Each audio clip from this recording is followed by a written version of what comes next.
जिसमें एक ही पात्र में धातु के 2 इलेक्ट्रोड हैं, एक ही पात्र में धातु के 2 इलेक्ट्रोड हैं और दोनों इलेक्ट्रोडों के बाहरी सिरे हैं जिनको हम बैटरी से जोड़ देते हैं। ठीक है, पहले सिरे को, पहले इलेक्ट्रोड को बैटरी से प्लस से हमेशा धारा निकलती है और जो एंट्री एरिया है, पहले वाले इलेक्ट्रोड में एंट्री एरिया, इसलिए इसको बोला जा रहा है एनोड बोला जा रहा है। स्वागत है आप सभी का मैथमेटिक्स साइंस के एक और नए लेक्चर में, और इस लेक्चर को पूरा जरूर देखना भाई, वीडियो बहुत ही ज़्यादा इंपॉर्टेंट है। इसमें देखने जा रहे हैं वैद्युत अपघटनी सेल। अभी तक नहीं पढ़ा है इसके बारे में तो इस वीडियो को पूरा देख लेना, पूरा टॉपिक क्लियर कराऊंगा। वैद्युत अपघटनी सेल क्या होता है, केमिस्ट्री में बहुत ही इम्पोर्टेंट सेल है, ये ध्यान रखना। पेपर में इस बार 2025 के पेपर में आएगा, इसके चांस बहुत ज़्यादा बनते हैं, तो वीडियो को लास्ट तक देखें, समय नहीं कर रहे हैं बर्बाद। मैं एमएस सर आपको समझाने जा रहा हूँ properly each and everything in detail. तो वैद्युत अपघटनी सेल क्या होता है, तो पहले तो सेल के बारे में जान लेते हैं। सेल क्या होता है, सेल एक ऐसी रासायनिक युक्ति बोल दो, है ना। सेल एक ऐसी रासायनिक युक्ति है जिसमें हम वैद्युत ऊर्जा को रासायनिक ऊर्जा में और रासायनिक ऊर्जा को वैद्युत ऊर्जा में कन्वर्ट कर सकते हैं। ठीक है, जैसे ये ब्लू वाला अगर मैं ब्लैक में कन्वर्ट कर दूं, ब्लैक वाला ब्लू में कन्वर्ट कर दूं, इस टाइप से।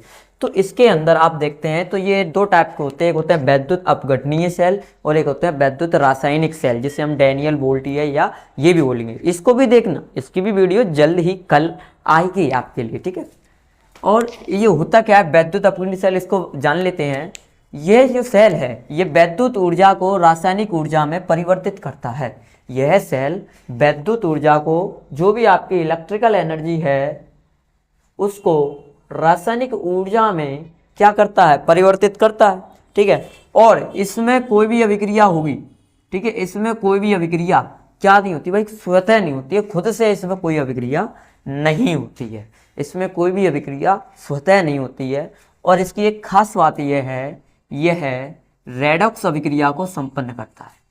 यह रेडॉक्स अभिक्रिया को संपन्न करता है, इसलिए इसको हम बोलते हैं वैद्युत अपघटनीय सेल। इसको हम क्या बोलते हैं, वैद्युत अपघटनीय सेल। अब जान लेते हैं वैद्युत अपघटनीय सेल के, हमने जो आउटपुट है उसको जाना है भाई, इसके बारे में जान लेते हैं, इस डायग्राम का क्या महत्व है। ठीक है, तो वीडियो में अभी तक आप बने हैं तो आपको बहुत अच्छे से समझ में भी आ रहा होगा। तो बात करते हैं इसकी क्रियाविधि की। इसकी क्रियाविधि की बात करने के लिए आप पूरी वीडियो को देखते रहें। तो देखिए इसमें क्या होता है, इसमें हम क्या करते हैं, जो आपका बिलियन है, ये बिलियन है, ये देखिए ये बिलियन है, जो आपका वैद्युत अपघटनी विलयन है, इसका हम पहले वैद्युत अपघट्य कराते हैं। इसका हम क्या कराते हैं, वैद्युत अपघट्य कराते हैं, या बोले वैद्युत अपघटन कराते हैं।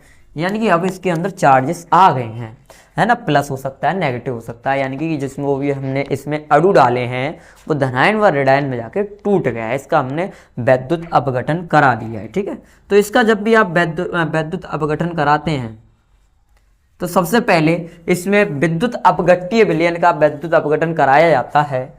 इसमें ब्लैक से लिखें, अच्छा दिखाई देता है। इसमें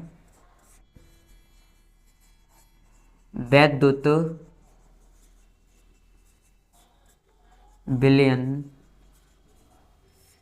का वैद्युत अपघटन कराया जाता है।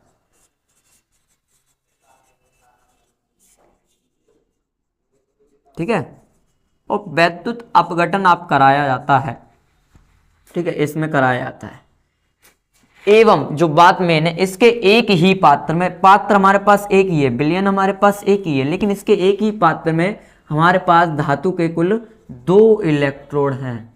धातु के कुल कितने इलेक्ट्रोड हैं, 2 इलेक्ट्रोड हैं आपके पास धातु के कुल। ठीक है, तो इसमें एक ही पात्र में धातु के 2 इलेक्ट्रोड लगे होते हैं।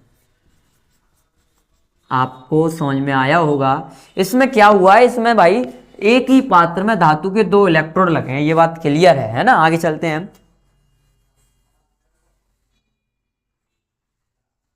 ठीक, तो इसमें धातु के एक ही पात्र में 2 इलेक्ट्रोड लगे हैं, एवं दोनों इलेक्ट्रोड, दोनों जो भी इलेक्ट्रोड आपने लिए हैं, दोनों इलेक्ट्रोड के बाह्य सिरे को, देखो दोनों इलेक्ट्रोड के जो बाहरी सिरे हैं इसको हम किससे जोड़ रहे हैं भाई, इसको बोलते हैं बैटरी। इसको क्या बोलते हैं, इसको बोलते हैं बैटरी। ठीक है, बाह्य सिरे को बैटरी से जोड़ा जाता है। ठीक है, इसमें क्या किया गया, इसमें एक ही पात्र में धातु के दो इलेक्ट्रोड हैं, एक ही पात्र में धातु के दो इलेक्ट्रोड हैं, और दोनों इलेक्ट्रोडों के बाह्य सिरे जो बाहरी सिरे हैं इनको हम बैटरी से जोड़ देते हैं। ठीक है, पहले सिरे को, पहले इलेक्ट्रोड को बैटरी के धन सिरे से और दूसरे इलेक्ट्रोड को बैटरी के ऋण सिरे से जोड़ते हैं। ऐसे करके भी लिख सकते हैं आप, थोड़ा एनलेंदी करके। पहले इलेक्ट्रोड को धन सिरे से तथा दूसरे इलेक्ट्रोड को ऋण सिरे से जोड़ते हैं।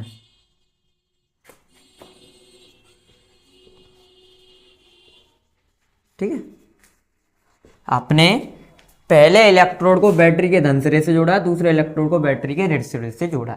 अब इसमें आपको करना क्या है, ठीक है, तो जो मेन जो बात है वो ध्यान में रखें, किसको एनोड और किसको कैथोड कहते हैं यही हमें जानना होता है। किसको कैथोड और किसको एनोड कहा जाता है ये आपको भली भांति आना चाहिए, भली भांति, है ना। तो मेरे भाई समझ लो कैसा क्या है इसका सिस्टम। इसका सिस्टम कुछ नहीं है सर, तो भाई जिस ओर से धारा, जिस इलेक्ट्रोड में धारा एंट्री करती है, प्रवेश करती है, ठीक है, जिस इलेक्ट्रोड में धारा प्रवेश करती है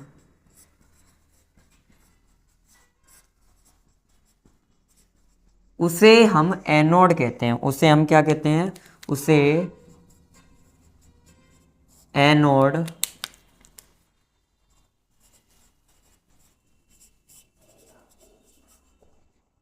कहते हैं। तो इसका जस्ट ऑपोजिट कर दें आप, जस्ट ऑपोजिट, और जिस इलेक्ट्रोड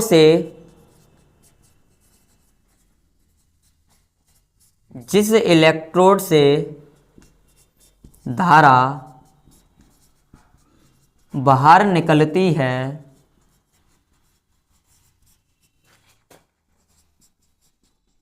उसे क्या कहते हैं,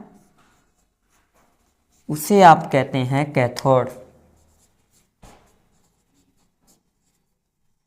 उसे आप कैथोड कहते हैं। आई होप आपको ये बात समझ में आई। देखिए ये यहाँ से प्लस से हमेशा धारा निकलती है और जो एंट्री ले रही है, यानी कि इस पहले वाले इलेक्ट्रोड में एंट्री ले रही है, इसलिए इसको बोला जा रहा है एनोड बोला जा रहा है। और दूसरे की बात करें, इससे धारा ऐसे करके इस विलयन के थ्रू होकर इसमें से जाती है और ये वापस प्लस के माइनस की तरफ चली जाएगी, और इसलिए इसको भाई कैथोड बोला जा रहा है। इस क्योंकि इससे धारा निकल रही है, इसमें धारा आ रही है। ये बात आपको समझ में आ गई होगी।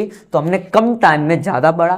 कम टाइम में ज़्यादा पढ़ने के लिए करना क्या भाई, मैग्नेटिक साइंस के और भी वीडियो को जाके देखें भाई। बहुत कम टाइम में बहुत कुछ बताया गया है। तो आई होप आपको अच्छे से समझ में आया। और नहीं आ रहा है तो कोई बात नहीं, एक कमेंट डाल के जाइए। सर उस पर क्या कहते हैं, डिटेल में क्या कहते हैं, वीडियो बना के भी देंगे। अगर समझ में आ रहा है तो भाई एक हार्ट इमोजी बना कर जाइए, क्योंकि अब आपके लिए recorded video time to time, यानी कि आपको पता हमारा टाइम क्या है, इवनिंग 6 o'clock आपको डेली एक वीडियो मिल रही है केमिस्ट्री के सिलेबस को। और मोस्टली कोशिश करते हैं तो फिजिक्स के सिलेबस को भी हम कंप्लीट नहीं कर सकते हैं, बट उनके जो मेजर इंपॉर्टेंट टॉपिक हैं उनको तो हम समझ सकते हैं। ठीक है, तो चैनल को लाइक एंड सब्सक्राइब जरूर करें। बाकी अपनी नेक्स्ट वीडियो का जरूर इंतजार करें। कल मिलेंगे 6 बजे। Thank you.